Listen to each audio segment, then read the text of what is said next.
میرے ساتھ دیکھیے بائبل مقدس میں سے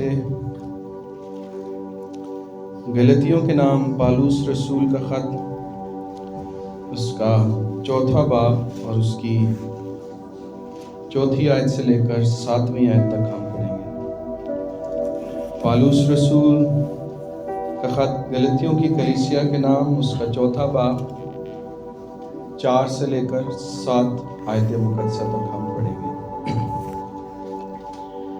کلام مقدس میں لکھا ہے، لیکن جب وقت پورا ہو گیا تو خدا نے اپنے بیٹے کو بھیجا جو عورت سے پیدا ہوا اور شریعت کے متحد پیدا ہوا، تاکہ شریعت کے متحدوں کو مول لے کر چھڑا لے اور ہم کو لے پالک ہونے کا درجہ ملے۔ اور چونکہ تم بیٹے ہو، اس لیے خدا نے اپنے بیٹے کا روح ہمارے دلوں میں بھیجا، جو ابا یعنی اے باپ کہہ کر پکارتا ہے۔ بس اب تو غلام نہیں بلکہ بیٹا ہے، اور جب بیٹا ہوا تو خدا کے وسیلہ سے وارث بھی ہوگا۔ آمین۔ کلام مقدس کا پڑھا، سنا اور سیکھا جانا ہم سب کے لیے باعث برکت ہو۔ آمین۔ آپ سب اپنی جگہوں پر تشریف رکھیں۔ خداوند کی شکر گزاری ہو آج کے خوبصورت رات کے لیے کہ ہم سب مل کر اپنی سیلویشن کو سیلیبریٹ کر رہے ہیں۔ ہم اپنی نجات کو سیلیبریٹ کر رہے ہیں۔ خدا کے اس بڑے کام کے لیے خداوند کی شکر گزاری ہو۔ ہم سب کرسمس کی سیلیبریشن کے لیے خدا کی شکر گزاری کرنے کے لیے، اس کے حضور دعا کرنے کے لیے جمع ہے، لیکن اس کے ساتھ ساتھ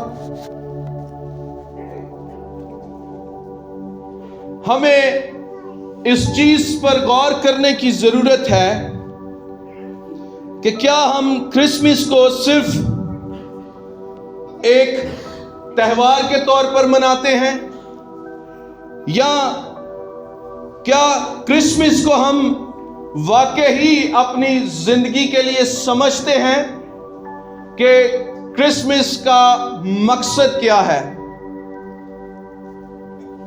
کیا یہ ایک سالانہ ایونٹ ہے جو ہر سال ہم نئے کپڑے پہن کر، اچھے کھانا پینا کر 25 دسمبر کو ہم اس دن کو سیلیبریٹ کرتے ہیں؟ ہمیں اس چیز پر غور کرنے کی ضرورت ہے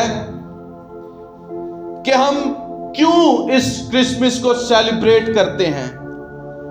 آج ہم چند چیزوں پر غور کریں گے اور سیکھیں گے کہ کیوں ہم کرسمس کو سیلیبریٹ کرتے ہیں۔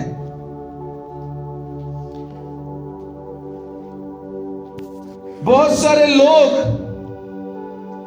یسوع مسیح کو ایک اچھے انسان کے طور پر مانتے ہیں، اسی طرح بہت سارے لوگ اسے ایک نبی کے طور پر مانتے ہیں، بہت سارے لوگ اسے ایک استاد کے طور پر مانتے ہیں، لیکن بہت سارے لوگ ایسے بھی ہیں جو اس کو خدا کے طور پر نہیں مانتے ہیں، اسے بیٹے کے طور پر نہیں مانتے ہیں، اسے نجات دہندہ کے طور پر نہیں مانتے ہیں۔ نبی کے طور پر قبول کرتے ہیں، ایک استاد، ایک لیڈر کے طور پر قبول کرتے ہیں، لیکن بیٹے اور نجات دہندہ کے طور پر قبول نہیں کرتے ہیں۔ کرسمس ہمیں اس سچائی سے آگاہ کرتا ہے کہ وہ صرف ایک نبی کے طور پر نہیں آیا، وہ صرف ایک استاد کے طور پر نہیں آیا، وہ صرف ایک شخصیت کے طور پر نہیں آیا، بلکہ وہ نجات دہندہ بن کر اس روئے زمین پر آیا۔ آمین۔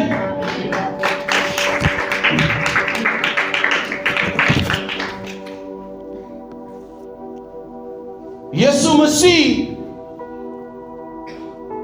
آج چرنی میں اس بڑے ہوئے بچے کی طرح نہیں ہے جس کی پیدائش چرنی میں ہوئی، بلکہ وہ ہمارا نجات دہندہ ہے۔ ہاللیلویا۔ ہم نے جو ریفرنس پڑھا گلتیوں کی کلیسیا کے نام پالوس رسول کا خط، یہاں پر کچھ چیزیں جو ہیں وہ غور طلب ہیں، ہم چند چیزوں کو سیکھیں گے۔ یہاں پر لکھا ہے لیکن جب وقت پورا ہو گیا تو خدا نے اپنے بیٹے کو بھیجا۔ پہلی چیز کیا ہے؟ جب وقت پورا ہو گیا۔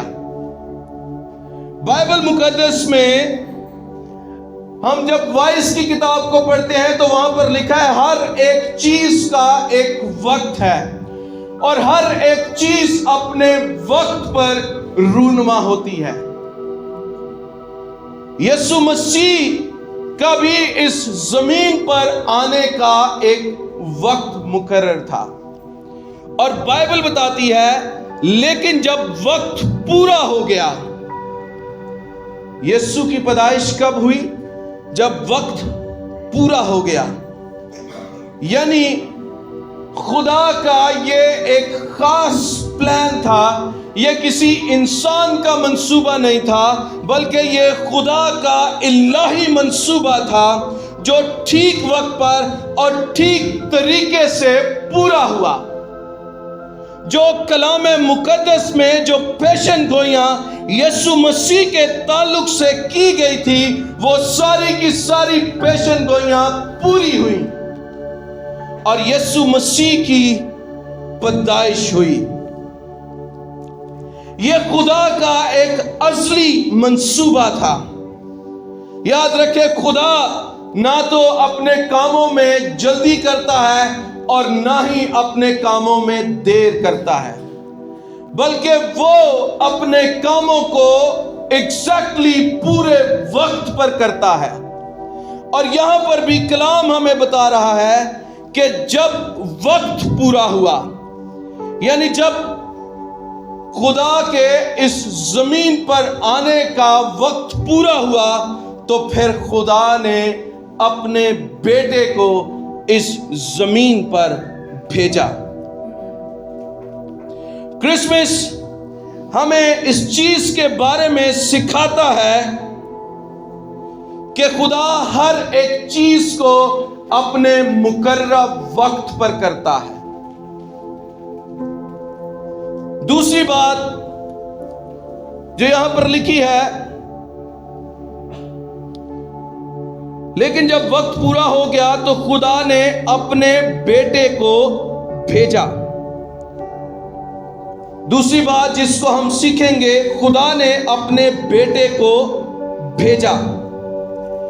یہاں پر دیکھیں، کلام میں یہ نہیں لکھا کہ خدا نے کسی نبی کو بھیجا یا خدا نے کسی فرشتے کو بھیجا، بلکہ یہاں پر واضح الفاظ لکھے گئے ہیں کہ خدا نے اپنے بیٹے کو اس زمین پر بھیجا۔ یوحنا کی انجیل کے مطابق اس کے پہلے باب اور اس کی پہلی آیت میں لکھا ہے، ابتدا میں کلام تھا، کلام خدا کے ساتھ تھا اور کلام ہی خدا تھا۔ یسوع مسیح خدا کی صورت لے کر اس زمین پر آیا، وہ کلام مجسم ہوا اور پھر وہ انسانی شکل اختیار کر کے اس زمین پر آیا۔ جب یسوع مسیح نے پانی کا بپتسمہ لیا تو وہاں پر کیا لکھا ہے کہ جب اس نے پانی کا بپتسمہ لیا تو روح القدس کبوتر کی مانند آسمان پر ظاہر ہوا اور آسمانوں سے کیا آواز آئی؟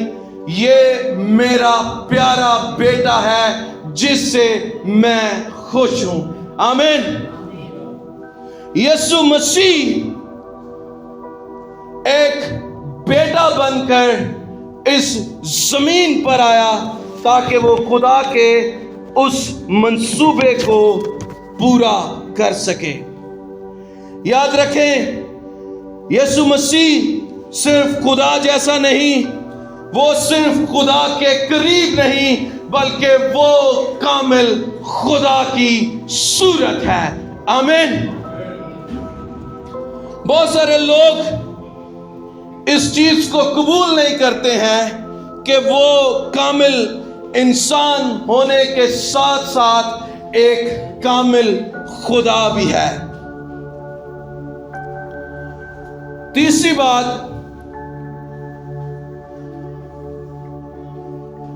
اپنے بیٹے کو بھیجا جو عورت سے پیدا ہوا۔ یسوع مسیح کس سے پیدا ہوا؟ عورت سے پیدا ہوا۔ یسوع مسیح کامل خدا ہونے کے ساتھ ساتھ کامل انسان بھی ہیں۔ ان کی پیدائش عام ایک نارمل انسان کی پیدائش نہیں ہے۔ جس طرح سے میں اور آپ پیدا ہوئے ہیں، یا جس طرح سے ایک نارمل انسان پیدا ہوتا ہے، یسوع مسیح کی پیدائش اس طرح سے نہیں ہوئی۔ یسایہ 7:14 میں لکھا ہے، اور تیرے بیٹا ہوگا اور اس کا نام امانویل ہوگا۔ یسوع مسیح ایک کنواری سے پیدا ہوا، اور کنواری سے پیدا ہونے کے پیچھے خاص ریزن ہے، اور وہ ریزن یہ ہے کہ اگر یسوع مسیح میری اور آپ کی طرح انسان سے اس نارمل پروسیس کے ذریعے سے پیدا ہوتا، تو پھر وہ بھی گناہ میں پیدا ہوتا۔ لیکن یسوع مسیح ایک کنواری سے پیدا ہوا۔ وہ ایک نارمل پروسیس جو انسان کے پیدا ہونے کا پروسیس ہے، وہ اس کے ذریعے سے پیدا نہیں ہوا، وہ انسان کے ملاپ کے ذریعے سے پیدا نہیں ہوا، بلکہ وہ روح القدس کی قدرت سے پیدا ہوا۔ اس لیے وہ پاک ہے، اور وہ ہمیں بھی پاک کرنے کی قدرت رکھتا ہے، کیونکہ اس نے کوئی گناہ نہیں کیا، اس کے اندر گناہ کی تاثیر نہیں تھی، بلکہ وہ پاک تھا۔ اس لیے وہ انسان کو بھی پاک کرنے کی قدرت رکھتا ہے۔ میں اور آپ کسی دوسرے کو پاک نہیں کر سکتے ہیں۔ کیوں؟ کیونکہ ہم خود گناہ کی ریزن کی وجہ سے پیدا ہوئے ہیں۔ لیکن یسوع مسیح چونکہ کامل ہے، وہ خداوند ہے، اس لیے وہ ہمارے گناہوں کو پاک کرنے کی قدرت رکھتا ہے۔ آمین۔ چوتھی بات، اور شریعت کے متحد پیدا ہوا۔ انسان دو مسئلوں میں الجھا ہوا ہے۔ پہلی بات، ہم گناہ کے ساتھ پیدا ہوئے ہیں، اور ہم شریعت کو پورا نہیں کر سکتے۔ لیکن یسوع مسیح نہ تو گناہ کے ذریعے سے پیدا ہوا، بلکہ وہ خدا کے ازلی منصوبہ کے ذریعے اور روح القدس کی قدرت سے پیدا ہوا، اور اس نے ساری شریعت کو پورا کیا۔ نہ صرف شریعت کو پورا کیا، بلکہ اس نے اپنی زندگی میں کوئی بھی گناہ نہ کیا۔ اس کے بارے میں لکھا ہے کہ کون ہے جو مجھ میں گناہ کو ثابت کر سکتا ہے۔ یہ مسیح کا دعویٰ ہے۔ ہم اپنی زندگی میں یہ دعویٰ نہیں کر سکتے ہیں، لیکن چونکہ وہ خدا کا بیٹا ہے، مبارک ہے، قدوس ہے، پاک ہے، وہ گناہ سے مبرہ ہے، اس نے اپنی زندگی میں کوئی گناہ نہ کیا، اور کوئی اس کی زندگی میں گناہ کو ثابت نہ کر سکا۔ دوسرا کرنتھیوں 5:21 میں لکھا ہے، وہ جو گناہ سے نا واقف تھا ہمارے لیے گناہ گار ٹھہرا۔ اس نے تو کوئی گناہ نہیں کیا تھا، لیکن پھر بھی ہمارے گناہ اس پر لادے گئے، ہمارے وہ گناہ، ہمارے کرمزی گناہ جو اس پر لادے گئے، اور وہ ہمارے لیے جو ہے وہ گناہ گار ٹھہرایا گیا۔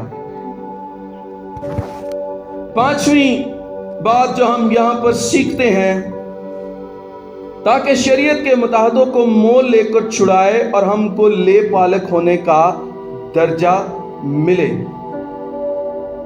اور چونکہ تم بیٹے ہو اس لیے خدا نے اپنے بیٹے کا روح ہمارے دلوں میں بھیجا، جو ابا یعنی اے باپ کہہ کر پکارتا ہے۔ جو پانچویں چیز یہاں پر ہم دیکھتے ہیں وہ کیا ہے؟ تاکہ ہم بیٹے بنائے جائیں۔ یاد رکھیں، خدا نے ہمارے لیے جہنم کو نہیں رکھا ہے، بلکہ خدا نے ہمیں بیٹے اور بیٹیاں بنایا ہے۔ آمین۔ ہم جہنم کے وارث ہونے کے لیے نہیں بلائے گئے ہیں، بلکہ ہم اس کے فرزند ہونے کے لیے بلائے گئے ہیں۔ اس نے کہا، جو کوئی مجھ پر ایمان لاتا ہے وہ میرا بیٹا کہلائے گا۔ جب ہم اس پر ایمان لے آتے ہیں، جب ہم اس کو اپنی زندگی میں قبول کر لیتے ہیں، جب ہم اس کی نجات کو قبول کر لیتے ہیں، تو پھر ہم اس کے بیٹے اور بیٹیاں بن جاتے ہیں۔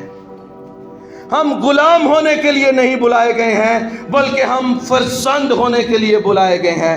رومیو 8:15 میں لکھا ہے، ہم نے غلامی کے روح نہیں بلکہ فرزندیت کے روح کو پایا ہے۔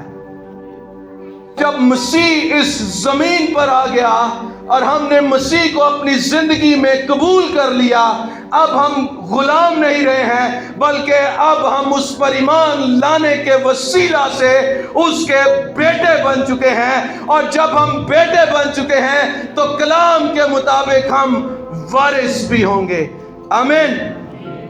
اس کے بعد یہاں پر لکھا ہے، تاکہ شریعت کے مطابق کو مول لے کر چھڑا لے اور ہم کو لے پالک ہونے کا درجہ ملے۔ لے پالک کیا ہوتا ہے؟ جب ہم کسی کو اڈاپٹ کر لیتے ہیں۔ بہت سارے لوگ جن کو خدا اولاد کی برکت نہیں دیتا ہے، وہ بچوں کو اڈاپٹ کر لیتے ہیں، کسی دوسرے سے بیٹے یا بیٹی کو لے لیتے ہیں۔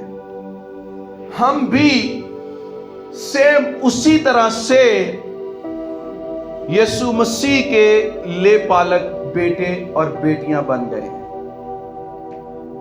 ہم گناہ میں گرے ہوئے تھے، لیکن خدا نے اپنے بیٹے کو اس زمین پر بھیجا، اور وہ بیٹا اس زمین پر آ کر ہمارے گناہوں کی خاطر مصلوب ہوا۔ اس نے اپنا فدیہ دیا، اس نے اپنا خون بہایا، اس نے صلیب پر اپنی جان دی، اس نے ہمارے لیے کوڑے کھائے، اس نے ہمارے لیے جان دی، تاکہ ہم اس کے بیٹے، اس کے فرزند بن سکیں اور ہمارے گناہوں کی مخلصی ہو سکے۔ اس نے اپنے بیٹے کا خون بہا کر ہمیں خرید لیا ہے، ہمیں لے پالک بنا لیا ہے۔ یسوع مسیح نے اپنا فدیہ دے کر، اپنا خون دے کر ہمیں خرید لیا ہے۔